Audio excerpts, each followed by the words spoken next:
Yes sir, yes sir, good morning. Yes बच्चों, आइए payment of tax and interest वाले chapter के अंदर कुछ क्वेश्चन पेंडिंग है, वो हम देख लेते हैं बच्चा। आइए sir, question number 15, answer the following with reference to the GST laws.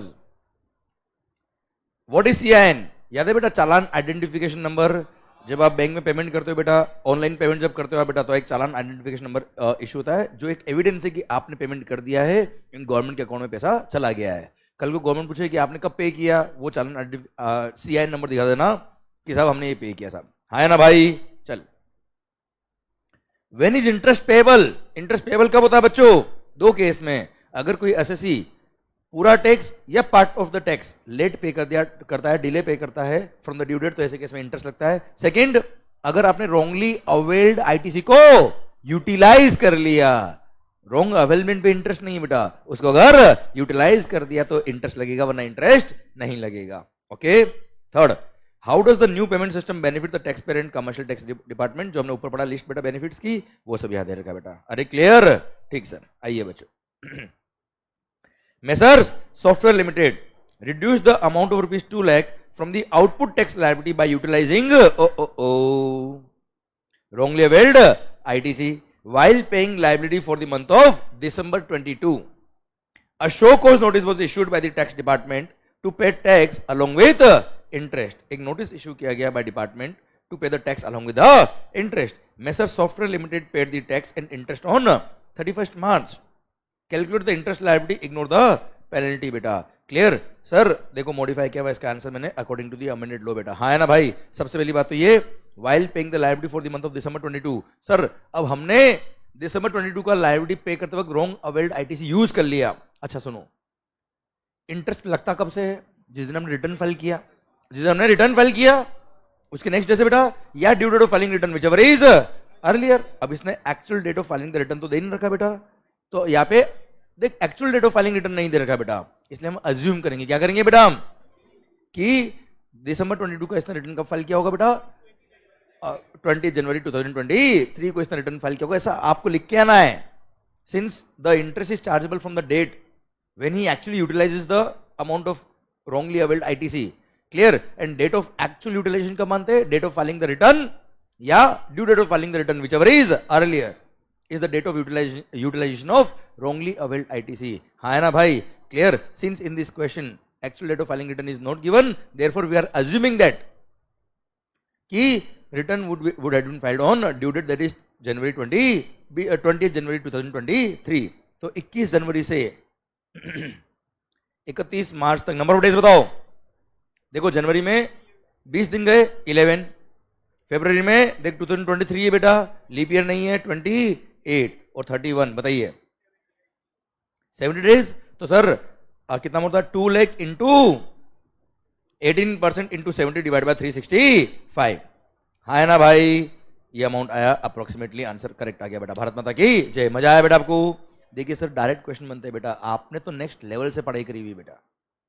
Clear? ऐसा एक लाइन भी नहीं जो मैंने आपको नहीं पढ़ा है, समझे? उस लेवल के तो क्वेश्चन बने ना बने पता नहीं, पर सर हमने बहुत नेक्स्ट लेवल से पढ़ा हुआ है बेटा।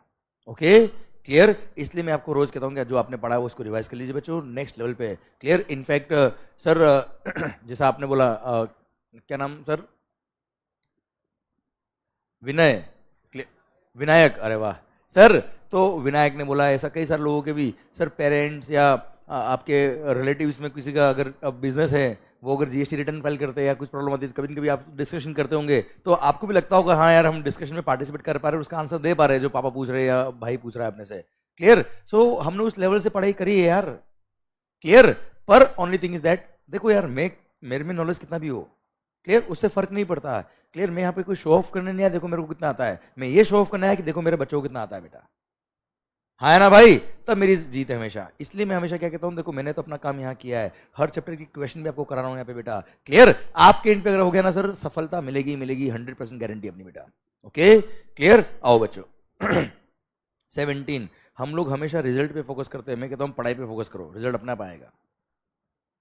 क्लियर? कर्म कर्म करते जाओ, फल की इच्छा, मतलब इच्छा तो होती है देखो, ऐसा कितना भी कहते बेटा, पर उसके लिए कर्म पे फोकस करो आप लोग।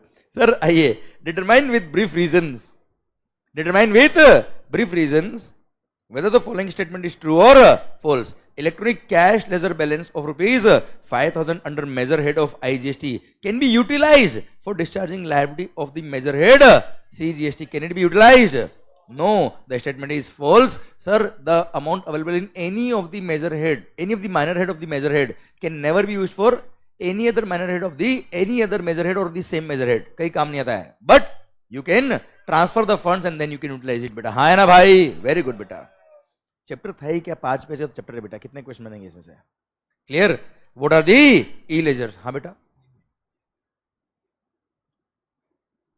हाँ अगर ये लीप ईयर होता है बेटा तो यहाँ पर 28 की जगह 29 डेज होते बेटा और डिवाइड बाय 366 होता है बेटा यहाँ पे. यस हमने लास्ट क्वेश्चन किया था भैया. हमने एक क्वेश्चन आया भी था बेटा कल. ओके यस समझा मेरी बात बेटा. अगर लीप ईयर होता तो यह होता 366, यह होता 71. ठीक है बेटा. चलिए what are e ledgers.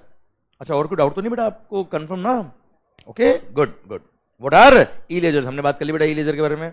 State the entries to be debited in electronic liability register under the CGST Act and the CGST rules. Sir electronic liability register में क्या क्या डेबिट होगा बेटा?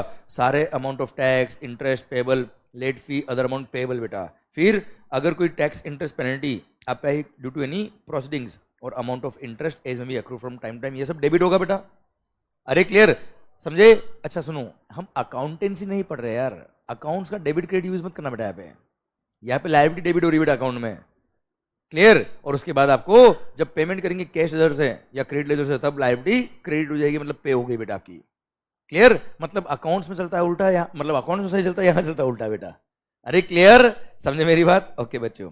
सर आइए explain the consequences if the taxable person under GST law files the GST return under section number 39 subsection 1 of the CGST act but does not make payment of self assessed tax. पहली बात तो ये return file नहीं हो पाएगा. This is not called a valid return. Sir as per definition of the valid return any return which is filed after payment of self assessed tax उसी को valid return कहते हैं, वरना वो रिटर्न वैलिड ही नहीं है. क्लियर? देखिए language पढ़िए बेटा. If the taxable person under GST law files the return under section 39(1) of the CGST Act but does not pay the self-assessed tax, the return is not considered as a valid return, since the input tax credit can be availed only on the basis of a valid return. बेटा आप return file करोगे तो credit avail करते हो बेटा.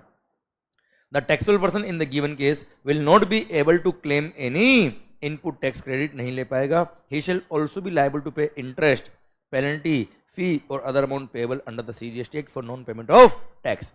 उसको interest, penalty, late filing फी सब पे करना पड़ेगा for payment for delayed filing of return and non payment of tax बेटा. हाँ है ना भाई? कोई खास बात है क्या सर? चलिए PQR Limited have filed their GST 3B return for the month of August within the due date बेटा. बहुत अच्छा किया इसने बेटा जीवन में. It was noticed in October that the tax due for the month of August have been short paid by rupees 10,000 and the shortfall of rupees 10,000 was paid through cash ledger and credit ledger balance 7,500 and 2,500 respectively बेटा while filing 3B of October. Clear? Which was filed on 20th of November बच्चों. अब मुझे बताओ sir यहाँ पर अगस्त का return इसने file कर दिया था बेटा. हाँ है ना? डिले इन फाइलिंग रिटर्न नहीं है बेटा. क्लियर? और इसने अक्टूबर की कुछ लायबिलिटी रह गई, सॉरी अगस्त की कुछ लायबिलिटी रह गई जो अक्टूबर के रिटर्न फाइल करते वक्त पे करी बेटा. तो ऐसे केस में ग्रॉस टैक्स लायबिलिटी पेबल है. हाँ है ना भाई? सेम क्वेश्चन हमने पढ़ा क्या बेटा? वाह फिगर 40,000 रुपए याद है बेटा आपको? यह 10,000 कर दिया. आप देखो मेरी बात ध्यान से. सर ये एग्जाम का क्वेश्चन बेटा 5 मार्क. आप बात समझिए. एज इट इज उठ के आया है क्वेश्चन बेटा. केवल फिगर चेंज किया बेटा, नाम चेंज किया. आप समझो ना यार, इंटरेस्ट का टॉपिक है ही कितना है यार, कितने हैं, और जबकि बड़ा इंपॉर्टेंट टॉपिक है सर. समझे? कितना क्वेश्चन पूछ लेगा? है तो अल्टीमेटली 2-3 टॉपिक ही बेटा. इसलिए कॉन्सेप्चुअली पढ़ाई करो बेटा. एंड कॉन्सेप्चुअली अगर आपने पढ़ाई किया है तो 100% आपके आंसर आएंगे. ध्यान दीजिए बेटा, क्वेश्चन पढ़ के आप लॉ नहीं पढ़ सकते. लॉ पढ़ के क्वेश्चन सोल्व कर सकते हो बच्चों आप. हाँ ना? और हमने लॉ पे फोकस किया पूरा बेटा. ओके चलिए सर क्वेश्चन ने बोला है क्या आपका आंसर क्या होगा अगर अगस्त का रिटर्न इसने लेट फाइल किया होता कब? 20 नवंबर को. तो net tax payable in cash. Clear? और वो भी अगर सफिशिएंट बैलेंस था इसके पास, ज्यादा बेटा आपको, तो ऐसे केस में इंटरेस्ट पेबल विल बी निल. कोई इंटरेस्ट नहीं पे करना पड़ेगा बच्चों. यस या नो? यस. क्लियर? अब ध्यान दो बच्चों, ये आंसर आप किसी अदर बुक में अगर देखेंगे तो वहां पे आंसर कुछ और मिलेगा. क्यों? अमेंडमेंट हुआ है। क्लियर? आंसर क्या सही है बेटा? ये वाला बेटा। समझे मेरी बात? क्लियर? आप ये नहीं बोल रहे कोई गलत है बेटा। अच्छा, उस टाइम पे जब ये क्वेश्चन आया था एग्जाम में बेटा, कब? दिसंबर 21 में बेटा, तब के लिए वो आंसर सही था यार, हाँ है ना? क्लियर? हो सकता है उन्होंने अपडेट नहीं किया, अपन अपडेट किया हुआ सब कुछ आपके लिए। आपको तो आज का आंसर देना ना यार। हम प्रैक्टिस किस लिए दिसंबर 21 एग्जाम के लिए कर रहे हैं क्या? नहीं ना यार। क्लियर? तो अपनी बुक में सारे आंसर्स इस तरह से आपको अमेंडेड मिलेंगे बेटा। ओके, चलिए 21 ध्यान देना बच्चों, मैं बात बार बार आपको इसलिए कर रहा हूं, अभी तो आपको अच्छा लग रहा है सब कुछ, जब आपके ग्रुप 2 खत्म होने वाला होगा और एग्जाम से 2 महीने बचेंगे बेटा, तब यूट्यूबर्स हो जाएंगे एक्टिव बेटा। Actually this is the fact, ये धंधा है पूरा उनका बेटा। क्लियर? कोई फर्क नहीं पड़ता उनको, बच्चा फेल हो पास हो, कोई फर्क नहीं पड़ता है। इंस्टीट्यूट देंगे गालियां जबरदस्त वाली ऑनलाइन आके यूट्यूब पर। क्लियर? इंस्टीट्यूट जबरदस्त गालियां देंगे बेटा, बच्चों को लगेगा हाँ हमारे साथ बिल्कुल ये सर खड़े। क्यों? क्योंकि हमारी पढ़ाई अच्छे से नहीं हुई, हम तो यूट्यूब पे लगे हुए सर। क्लियर? अब फेल होंगे तो किसी न किसी को तो हमको देना पड़ेगा ना जिम्मेदारी। इंस्टीट्यूट गलत है सर, समझे मेरी बात? वहां आपने लगता है कि वो प्यारे लोग हैं बेटा अपने। क्लियर? पता ही नहीं पड़ता है, वक्त खराब हो रहा है आपका बेटा वहां पे, और जीवन भी खराब हो रहा है। क्लियर? सर आप नोटिस करके देखना सर, अगर ऐसा होता, ठीक है यार मैं मानता हूं सर 1% गलती तो या 0.5% गलती तो हर जगह होती है यार। क्लियर? कोई सा भी ऑर्गेनाइजेशन हो बेटा, ठीक है? क्लियर? पर फिर भी इसका मतलब ये नहीं कि एवरीथिंग इज रॉन्ग, हाँ है ना बच्चों? मैं मानता हूँ कुछ लोगों के साथ कभी कभी गलत हो जाता है बच्चों, पर उसकी वजह से पूरा इंस्टीट्यूट बदनाम नहीं होना चाहिए बेटा। सेकंड थिंग सर, आप देखना, आप नोटिस करना बेटा सर, ऑन एन एवरेज बात कर रहा हूँ बेटा मैं, आप देखना जिनके इंटर के अंदर या फाउंडेशन के अंदर रैंक बनते हैं बेटा, ऑल इंडिया 1 2 3 5 4 6 7, हाँ है ना? मोर और लेस अगर आप देखेंगे ना, उन्हीं का इंटर में भी रैंक बनता है। मोर और लेस आप देखोगे तो उनका फाइनल में भी रैंक आता है बेटा। क्लियर? तो वो इंस्टीट्यूट ने कोई लिस्ट तो बना नहीं रखी बेटा कि इनको रैंक देने देना बेटा, मतलब कॉपीज तो चेक सही हो रही है यार, हाँ है ना? क्लियर? कुछ तो मेहनत वो बच्चे भी कर रहे होंगे यार, और कुछ लोग तो मेहनत आप भी कर रहे हो बेटा। Only thing is that last moment आप डाइवर्ट मत देना है बच्चा। आप लोग बहुत सारे लोग क्या करेंगे, डर इतना बैठा देंगे दिल में आपके कि सर आपको लगेगा सब कुछ टफ है, क्योंकि उस टाइम पे क्या होता है बेटा, आपने सारी सब्जेक्ट पढ़ी होती है और इतना कंटेंट आपने पढ़ लिया होता है कि उस टाइम लगता है कि सब भूल गए हम। इट हैपेंस, ह्यूमन साइकोलॉजी यार। क्लियर? और उस टाइम क्या दिल दुख रहा होता है बेटा, और उस टाइम ये हाथ लगाता है कोई दिल पे तो ऐसा लगता है हाँ यही अपना है बेटा।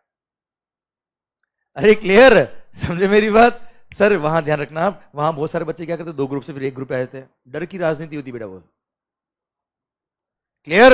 लोग 2 ग्रुप से 1 ग्रुप पे आए थे वहां पे बेटा, ऐसा नहीं करने का। आप मेहनत करो, कंसिस्टेंटली अपने आप पे विश्वास रखिए एंड कॉन्स्टेंटली पढ़ाई करो बेटा। ये बातें मैं आपको इसलिए कर रहा हूँ, लास्ट अब 2-3 बच्चे बेटा मेरे लिए, क्लियर, आपको पढ़ाने के लिए बच्चों, तो आपको ये चीजें ध्यान रहनी चाहिए बेटा, हाँ है ना भाई? आइए सर, हाँ बेटा sir, when shall the interest be payable?